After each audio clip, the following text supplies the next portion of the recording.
welcome to President William Ruto of Kenya.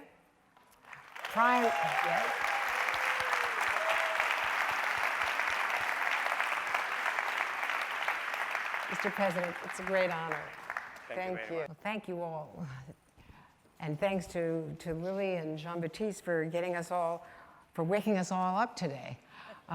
Several leaders at the General Assembly, as I've been following the debates here, have been focusing on the global South and how in many ways, first COVID, and then of course the war in Ukraine, has left some countries in the global South behind, that not enough attention is being focused on that. And on these critical sustainable development goals, in particular of maternal health, of child nutrition, vaccination, of things that we know work. So talk to me about that. I certainly, as we just were saying, I witnessed, among the people I met, they were among 400,000. President Ruto's exactly right. We have to do more on this restructuring the debt so that countries can rebuild their health systems while they deal with climate shocks. In human history, according to any record, and we see what's happening with wildfires and floods and exacerbating the human tragedy, now a refugee crisis.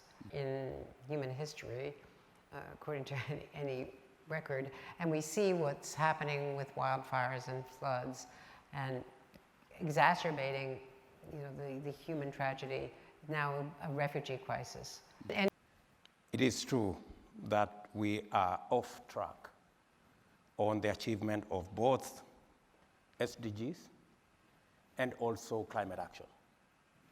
And we came to the conclusion at our Africa Climate Summit that it is no longer possible to discuss development, SDGs, and climate separately, that these are one and the same. And if there is something we learned from the COVID, is that there is nobody who is safe. We can all be in trouble. We've had too much focus on the problem rather than on what possibilities there exist for us to craft innovative, creative ways of getting to the solution. We have challenges, correct, of resources, both for SDGs and for climate. But many countries, many low-income countries are constrained by debt. And because of debt distress, and we talk about debt distress, 10 countries are already over the cliff in debt distress. About another 52 are highly at risk of debt distress. We are making the proposal that if we have at all to have the chance to be on track on both climate and SDGs, we need to support these countries, extend their tenure of severing debt, and give them a grace period. That's how they are going to have the possible chance to leverage resources for them to provide resources for development, for SDGs, and for climate action.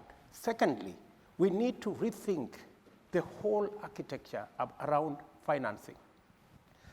I think it is defeatist for us to assume that there is nothing we can do about the current financial crisis that is facing our globe. That's why we are proposing that it is possible for us to reform the international financial architecture, the international financial institutions, for them to provide additional concessional financing for us the same way we got together and found money using SDRs for COVID. We can also find money using SDRs for climate so that we can deal with the possibilities of making sure that resources are found. And finally, innovative. There is a lot of innovation around technology. The current financial system was figured out in 1945. Are we saying in the 21st century we cannot figure out a financial architecture that is sensitive to the current situation where we have vagaries of climate, where we have challenges of development, and where many countries are actually in huge debt? I say differently, we can figure out a different financial architecture that serves the purposes of our moment.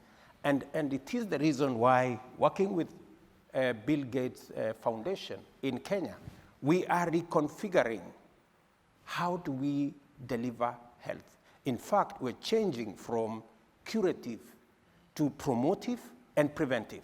And on Monday next week, we will be launching our community health promoters, where in every community, every 100 households will have a community health promoter equipped so that we can promote health from the bottom going up. Well, let me build on that for a moment. Just hold that thought, because that's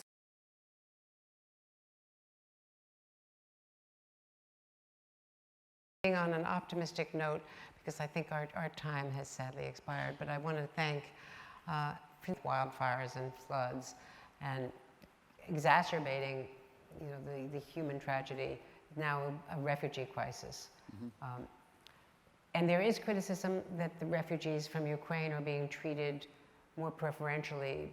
By 2015, the sustainable goals were to eliminate poverty and hunger and have clean water, clean air.